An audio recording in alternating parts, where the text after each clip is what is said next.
എനിക്ക് ചെയ്യാവുന്ന സേവനമെല്ലാം 63 വർഷം ചെയ്തു. അങ്ങനെ അവിടെ സേവനം നടത്താൻ പറ്റാത്തൊരു അന്തരീക്ഷമാണ്. 4 നൂറ്റാണ്ട് മുമ്പ് മരിച്ചുപോയ എൻ്റെ അച്ഛനെ വരെ ചീത്ത വിളിക്കുകയാണ്.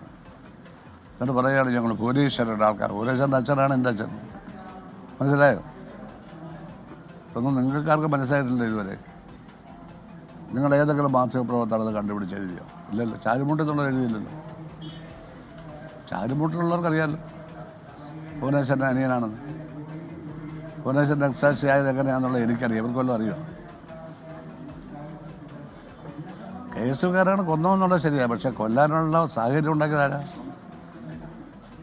ക്ലാസ് മുറിയിൽ കണ്ണിൽ ചങ്ങല കൊണ്ട് അടിച്ചു കെട്ട് അധ്യാപകരുടെ ക്ലാസ് മുറിയിൽ കരഞ്ഞുകൊണ്ടിരുന്ന അവൻ്റെ അടുത്തേക്ക് ഓടിച്ചെന്ന SFIക്കാരല്ലേ. അവർ ജനലിന് വേണ്ടി രക്ഷപ്പെട്ടൊക്കെ പോയില്ലേ അവരെ അവിടെ ഇരുത്തിയിട്ട്? പുറകെ വന്നു മറ്റവർ. ഇവനെയാണ് കണ്ടത്. മനസ്സിലായോ? അത് ഞാൻ ഇപ്പോഴാണ് പറഞ്ഞു, മുമ്പൊന്നും പറഞ്ഞിട്ടില്ല. ഭുവനേശ്വരൻ്റെ കാര്യത്തിലൊന്നും ഇവരാരും മുതൽക്കണ്ണിന് കൊടുക്കണ്ട. കേസ് മുഴുവൻ പറഞ്ഞത് ഞങ്ങളുടെ കാശ് കൊണ്ടും ഞങ്ങളുടെ വീട്ടിലെ തടി വിറ്റുമൊക്കെയാണ്. ഇതൊക്കെ പറയിപ്പിക്കണം. അതിനൊന്നും ഒരു പരാതി ഞാൻ പറഞ്ഞിട്ടില്ലല്ലോ ആരോടും ഇന്നേ വരെ. വെളി വന്നതിന് ശേഷമല്ലേ. എന്നെ പണ്ടേ പുറത്താക്കണമായിരുന്നു. ഓരോരുത്തർ ഉദ്ദേശിക്കുമ്പോൾ ഓരോരുത്തരെയൊക്കെ പുറത്താക്കണതിന് കാരണം വേണം. ഇങ്ങനെ പറഞ്ഞവർ മാത്രം മതി ഇതിനകത്ത്. നിങ്ങളവിടെ നിന്ന് വേണമെങ്കിലും ചെയ്തു. ആർക്കും ഒരു ശല്യമില്ല. ജനം കൂടെ ഉണ്ടാവില്ല. അത് മാത്രമേ ഉള്ളൂ. ഇപ്പോൾ കാണിച്ചു തന്നെ ജനം കൂടുതൽ ഉണ്ടാവില്ല. ജനം കൂടെ ഉണ്ടാവണമെങ്കിൽ പണ്ട് പ്രവർത്തിച്ചോളം പ്രവർത്തിക്കണം. ജനങ്ങളുടെ ഇടയിൽ എങ്ങനെയാണ് പ്രവർത്തിച്ചതെന്നുള്ളത് ഞങ്ങളവ കാണിച്ചു തന്നിട്ടുണ്ട്. ഞങ്ങൾ കഷ്ടപ്പെട്ടിട്ടുണ്ട്. ഞങ്ങളുടെ തല പോകുന്ന സാഹചര്യത്തിൽ പോലും ഞങ്ങളുടെ പാർട്ടിക്ക് വേണ്ടി ഉറച്ചു നിന്നവരാണ് കുട്ടനാട്ടിൽ. എപ്പോഴാണ് തല പോകണമെന്ന് അറിയത്തില്ല. ആക്രമണം നടക്കുക അവിടെ. ബോംബേറ് പാർട്ടി ബസ് കത്തിക്കല്ല. ഞങ്ങളവിടെ ഉറച്ചു നിന്നവരല്ലേ. അപ്പോൾ ഞങ്ങളെപ്പറ്റി ഇങ്ങനെയാണോ പറയേണ്ടത്?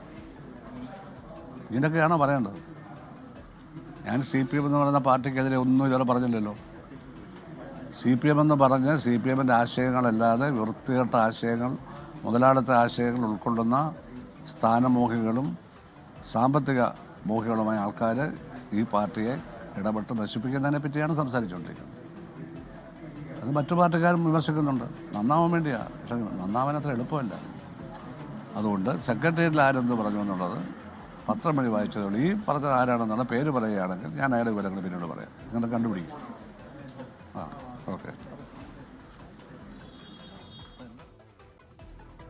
CPMന്റെ ജില്ലാ സെക്രട്ടേറിയറ്റ് യോഗങ്ങൾ ഉയരുന്നുണ്ട്. അതിന്മേലുള്ള രൂക്ഷ വിമർശനത്തിനുള്ള പ്രതികരണം എന്ന രീതിയിലാണെന്നാണ് ഞാൻ മനസ്സിലാക്കുന്നത്. അത് പത്രങ്ങളിൽ വന്നതിൻ്റെ അടിസ്ഥാനത്തിൽ പ്രതികരിക്കാനില്ല എന്ന് അദ്ദേഹം പറയുകയാണ്. പക്ഷേ വിമർശനം ഉയർത്തുന്നുണ്ട്. അത് CPIMനെതിരെയല്ല, നേതൃത്വത്തിനെതിരെയാണ്. ആ നിലപാട് തിരുത്തിയില്ല എന്നുണ്ടെങ്കിൽ ജനം കൂടെ നിൽക്കില്ല എന്ന് അദ്ദേഹം വീണ്ടും ആവർത്തിച്ച് തന്നെ പറയുകയാണ്. ഇതിൽ സുപ്രീം കോടതിയുടെ വളരെ പ്രധാനപ്പെട്ട വിധിന്യായം ഇപ്പോൾ പുറത്തു വരുന്നുണ്ട്. തെരുവ് നായ്ക്കളുടെ വിഷയവുമായി ബന്ധപ്പെട്ടതിൽ അപകടകാരികളായ നായ്ക്കളെ കൊല്ലാൻ കോടതി അനുമതി നൽകിയിരിക്കുന്നു എന്ന